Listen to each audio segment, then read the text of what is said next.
अस्सलाम वालेकुम। आज हर बंदा कारोबारी हो गया है। हर बंदे की ख्वाहिश है कि किसी तरह मेरे वसाइल 2 गुना हो जाएं, यानी कि बहुत थोड़ी सी कोशिश करूं और मेरे 1 रुपए के 2 रुपए हो जाएं। तो चलें आज हम भी थोड़ी सी कारोबारी बात कर लेते हैं। देखते हैं कि क्या कोई ऐसे रास्ते हैं हमारा 1 रुपए से 2 हो जाएं।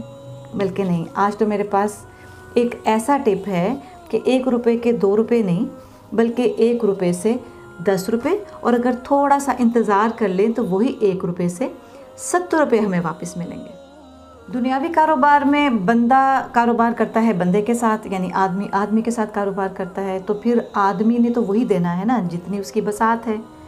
लेकिन ये कारोबार जिसकी मैं बात कर रही हूँ, ये बंदे का बंदे के साथ नहीं है बल्कि बंदे का उसके साथ है कि जिसने बंदे को तख्लीक किया। अल्लाह के साथ जब हम कोई कारोबार करते हैं, जब कोई सौदा करते हैं, तो फिर वहाँ से हमें क्या रिटर्न आता है, आज हम उस पर बात करते हैं। ये तो आप सब लोगों ने सुना हुआ है कि अल्लाह ताला फरमाते हैं कि मेरी तरफ 1 कदम बढ़ाओ तो मैं तुम्हारी तरफ 10 कदम बढ़ाऊँगा। और ये भी सब जानते हैं कि जब कोई काम अल्लाह के लिए किया जाता है तो एक काम हमें 10 गुना रिवॉर्ड ज़्यादा देता है, और एक मुकाम ऐसा आता है कि जब वो एक काम 70 गुना ज़्यादा रिवॉर्ड देता है। दोनों में फ़र्क क्या है? दुनियावी ज़िंदगी में हमें हमारे एक नेक काम का जो रिवॉर्ड है वो 10 गुना बढ़कर मिलता है, लेकिन उसी एक काम को जो खालिस्तन अल्लाह के लिए किया गया हो, उसका रिवॉर्ड हमें अगली दुनियाओं में, हमारी आखिरत में 70 गुना ज़्यादा की शक्ल में मिलेगा। अभी हमने जो बात की कि दुनिया में हमने 1 रुपया अल्लाह के लिए ख़र्च किया तो दुनिया में ही उसके हमें 10 रुपये की सूरत में वापस मिल जाएगा, लेकिन उसी 1 रुपये की इवज़ हमें आखिरत में 70 गुना ज़्यादा प्रॉफिट मिलेगा। लेकिन इसके साथ एक और बात भी है। बात बड़ी सख्त है लेकिन है हकीकत, क्योंकि ये कानून कुदरत है।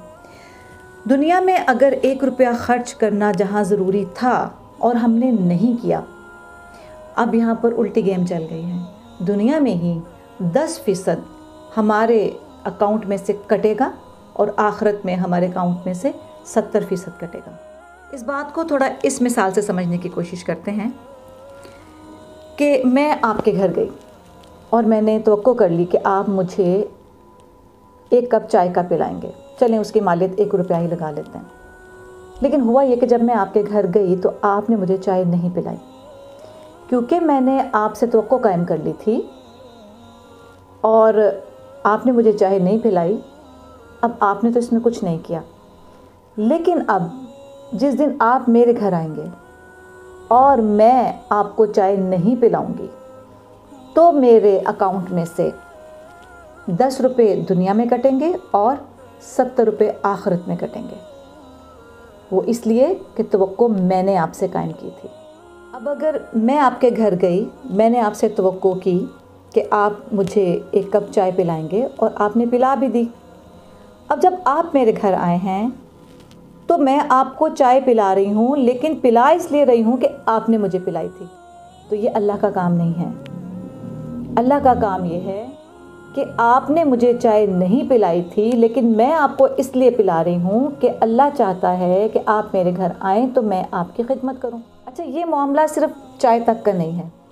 अल्लाह का ये कानून मैंने अपने शेख ख्वाजा शमसुद्दीन अज़ीमी साहब से सीखा है, और ये उन्हीं की बताई हुई बात है जो मैं आप लोगों के साथ शेयर कर रही हूँ। जब मैंने इस बात पर गौर किया तो मैंने महसूस किया कि ये बात सिर्फ चाय तक की तो नहीं है। इसका मतलब ये हुआ कि ज़िंदगी में जितने भी हमारे रवैये हैं, जितने भी हमारे ताल्लुकात हैं, जो इंसानों से इंसानों के साथ या इंसानों से मखलूक़ात के साथ जुड़े हुए हैं, मिसाल के तौर पर मोहब्बत, इज़्ज़त, इसार, ईमानदारी, लेन देन के किसी तरह के भी मामलात, यानी जैसे एक चाय की तवक्को मैंने कर ली आपसे, इसी तरह मैं आपसे तवक्को करती हूँ कि आप मेरी इज़्ज़त करें।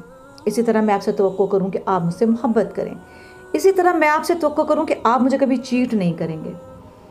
आपसे तवक्को मैं ये कर लूँ कि आप मुझे कभी किसी भी चीज़ में बेईमानी नहीं करेंगे, आप मेरी हक तलफ़ी नहीं करेंगे, आप मुझे मिलावट वाली चीज़ नहीं देंगे, आप मुझे चीज़ जब मैं आपसे कोई ख़रीदूँ तो आप उस नाप तोल में कमी नहीं करेंगे, आप मेरी ग़ीबत नहीं करेंगे। मैं आपसे तवक्को करूं कि आप मेरी पीठ पीछे कहीं पर भी मेरी बुराई नहीं करेंगे, आप मुझे धोखा नहीं देंगे।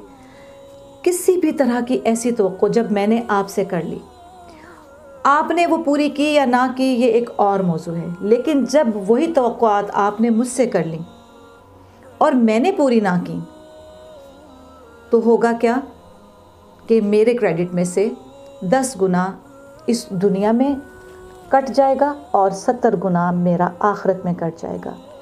कितने बड़े नुकसान की बात है, हमें पता ही नहीं चलता और हम दुनिया में जगह जगह जब नुकसान उठा रहे होते हैं, रिश्तेदारियों में, दुनियावी मामलात में, माली तौर पे, फिर हम परेशान हो रहे होते हैं कि ये हुआ क्या, हमने तो कुछ गलत नहीं किया, तो ये मेरा नुकसान क्यों होता जा रहा है। नुकसान होने के पीछे ये एक छुपा हुआ कानून था जिसका अब से पहले हमें पता ही नहीं था। यानी हमारे हर अमल की बुनियाद ये होनी चाहिए कि अल्लाह ताला चाहते हैं तो मैं ये अच्छाई कर रही हूँ। किसी के साथ कोई भी मामला जब हम करने लगें, ख्वाह अगले का रवैया कुछ भी हो, लेकिन मैं ये जो कर रही हूँ ये मैं इसलिए कर रही हूँ कि ये मेरा अल्लाह चाहता है। मुझे किसी रिवॉर्ड की, किसी बंदे से कोई रिवॉर्ड लेने की ज़रूरत नहीं है। अब यहाँ पर ज़्यादा सख्त वक्त हमारे ऊपर तब आता है कि जब अगले बंदे का रवैया हमारे साथ ठीक नहीं, उसने हमारे साथ अच्छा नहीं किया हुआ, तो हम ये कहते हैं कि जब उसने मेरे साथ अच्छा नहीं किया तो मैं उसके साथ कैसे अच्छा करूँ। यही वक्त इम्तिहान का है, क्योंकि मेरी ये ड्यूटी है कि मुझे हर सूरत में अच्छा ही करना है। अगर मैंने उसके अच्छा करने पर अच्छा किया तो ये तो मैंने बिज़नेस किया, दुनिया का बिज़नेस है, इसका मामला दुनिया में रह जाएगा, मेरे साथ कुछ नहीं जाएगा। लेकिन अगर आपने मेरे साथ अच्छा नहीं किया फिर भी मैं आपके साथ अच्छा करूं, इसलिए कि ये मेरी ड्यूटी है, मुझे करना है, मेरे अल्लाह का हुक्म है, तो मैं दुनिया में भी प्रॉफिट हासिल करूंगी और आखिरत में भी मुझे इसका 70 गुना फ़ायदा मिलेगा। अगर हम ये चाहते हैं कि हमारा दुनिया में ख़र्चा हुआ 1 रुपया दुनिया में 10 गुना होकर हमें वापस मिल जाए और आखिरत में 70 गुना होकर वापस मिल जाए, तो फिर हर 1 रुपये को खर्च करते हुए, हर एक बंदे के साथ बात करते हुए, अल्लाह की तमाम मखलूक के साथ कोई भी मामला करते हुए ये ज़रूर अपने आप को यकीन दहानी करवाएं, ख़ुद में ये बात दोहराएं कि ये मैं सिर्फ़ इसलिए कर रही हूँ या कर रहा हूँ कि ये मेरी ड्यूटी है, मेरे अल्लाह का ये हुक्म है, मैं अल्लाह की रज़ा के लिए कर रही हूँ। मुझे बंदों से, दुनिया से, मखलूक़ात से कोई रिवॉर्ड, कोई शाबाश, कोई रिज़ल्ट नहीं चाहिए।